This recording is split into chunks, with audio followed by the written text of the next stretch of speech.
Quando eu tinha 7 anos, a minha professora de piano estralava o meu dedo quando eu errava. Eu era míope e eu não conseguia enxergar direito as notas na partitura.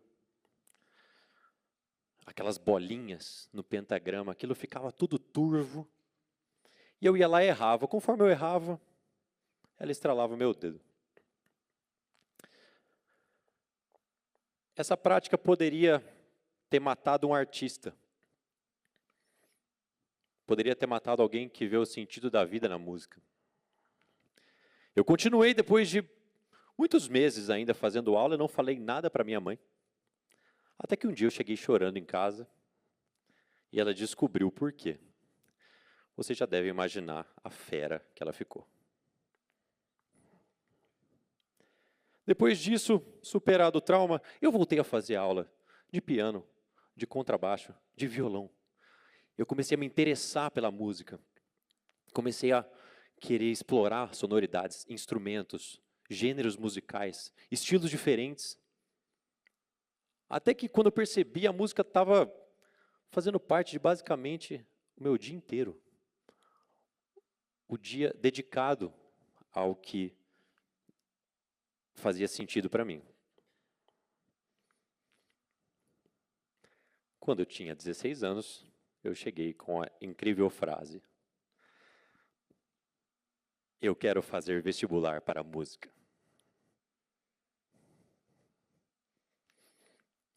E vieram as retaliações, perguntas como, por exemplo, mas Eduardo, você vai comer o quê? Perguntas como, mas Eduardo, você vai tocar a sua vida inteira em churrascaria? Eu nunca vi música em churrascaria. Mas Eduardo, você não poderia ter a música como hobby e ter outra profissão? Não, não.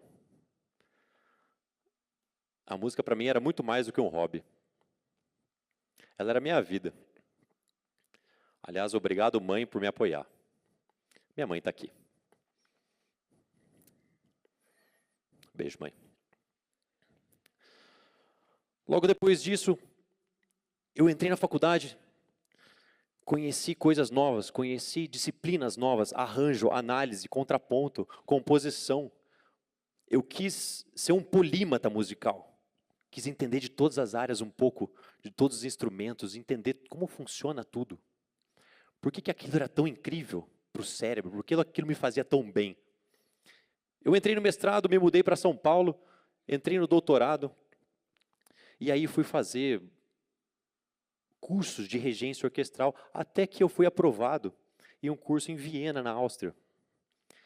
E, na época, a imprensa local, eu era o único brasileiro que tinha sido aprovado, a imprensa local fez várias matérias. Então. Até que, certo dia eu chego em casa e tem uma mensagem de ninguém mais, ninguém menos. Vocês já conhecem. Sim, a minha professora de piano. Quase 20 anos depois, a mensagem era a seguinte: Eduardo, nós vimos que você tem se destacado no meio musical. Vimos que você foi o único brasileiro aprovado no curso de regência orquestral. Nós poderíamos colocar o seu nome no hall de ex-alunos da nossa escola? A minha resposta foi simples, com apenas 6 letras. Ha, ha, ha. Jamais. Jamais também tem 6 letras. Nunca que eu deixaria, porque justamente ela quase acabou com uma possível carreira dentro da música. Mas, quando se trata de uma vocação, desistir não é uma opção. Pois bem, e se eu tivesse cedido e realmente desistido, o que eu ia perder? O que ia acontecer na minha vida? Bom, Eu sou pesquisador da área da neurociência e da cognição musical. A minha tese de doutorado, em linhas gerais, basicamente versa sobre os efeitos da música dentro do nosso cérebro. Com o avanço dos exames de neuroimagem, eletroencefalografia, magnetoencefalografia, espectroscopia funcional por infravermelho próximo, ressonância magnética, exames que conseguem mapear o nosso cérebro enquanto nós fazemos música, mudaram o mundo e descobriram que o cérebro dos músicos tem alguma coisa de diferente.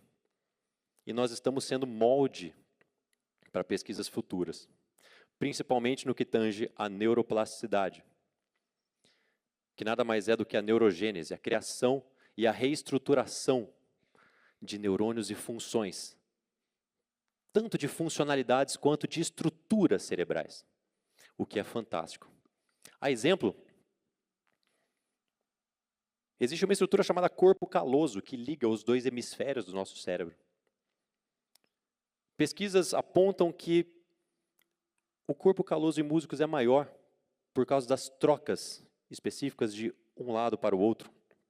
A gente usa muito os dois lados do cérebro a todo tempo. Então, façamos um exercício. Imaginemos um violinista em uma orquestra, certo? O violinista, ele está olhando para uma partitura, certo? Ele está vendo um gráfico, basicamente. Ele está tendo que decodificar aquele código. Ele simplesmente está lendo aquelas bolinhas e está tendo que transformar aquilo em coordenação motora fina, em digitação no braço do instrumento. Está tendo que aliar também todas as instruções que tem na partitura para que ele consiga fazer a interpretação dele. Ele está tendo que aliar o arco, se eu quero mais ponta de arco, se eu quero meio do arco, se eu quero talão do arco.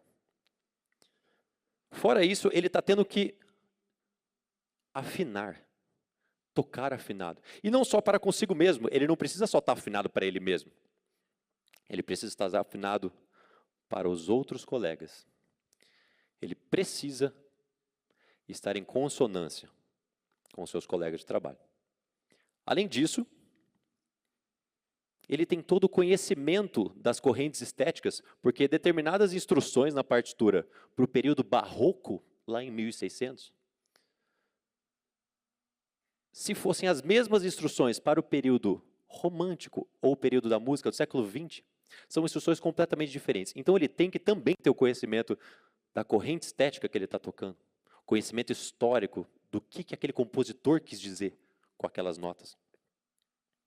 Fora isso, ele ainda está olhando para o maestro, tendo que interpretar a expressão corporal, a articulação, o andamento, o que o maestro quer dizer daquela obra.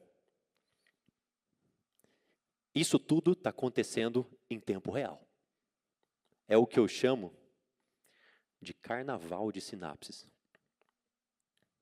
ou folia neural. Vai ser o nome do meu livro. Eu poderia ficar aqui falando horas e horas sobre os benefícios da música, mas não só na aquisição de linguagens, estudos que apontam, por exemplo, a uma melhora no aprendizado lógico-matemático quando passam pelo aprendizado de música. Vários estudos começaram agora a comparar crianças que estudaram música durante 5 anos, durante uma janela de aprendizagem, e um grupo de controle que não. Então, esses estudos longitudinais e transversais, que a gente chama, dentro da pesquisa acadêmica, estão vindo à tona e mostrando o quanto a música pode ser benéfica para nós. Mas não é só benéfica para o nosso cérebro, não. Aonde a música é mais importante é na educação. Para um músico, toque qualquer melodia, ele precisa do silêncio do outro. E para que o outro toque, ele precisa do seu silêncio. E mesmo que esses músicos toquem melodias contrastantes simultaneamente, mesmo que seja um contraponto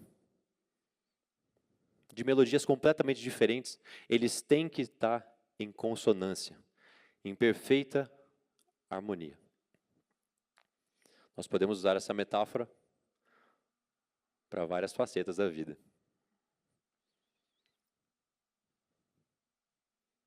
E é justamente por isso que eu insisto, invista na educação musical dos seus filhos, dos seus irmãos, dos seus netos, dos seus sobrinhos, dos seus pais, dos seus avós.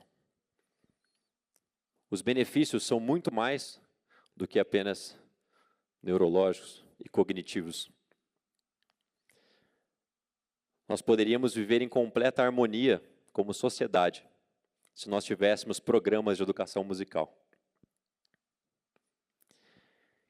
E o que eu estou falando para vocês aqui hoje, eu não sabia quando eu tinha 7 anos, não fazia a mínima ideia, muito menos a minha professora de piano. Mas é uma vocação. E a vocação é muito mais do que uma aptidão qualquer. Vocação é aquilo que nós vemos como a perseverança em correr atrás daquilo que faz sentido para você. No meu caso foi a música. E quando a gente fala de vocação, desistir não é uma opção. Meu nome é Eduardo Assad Saão. Muito obrigado.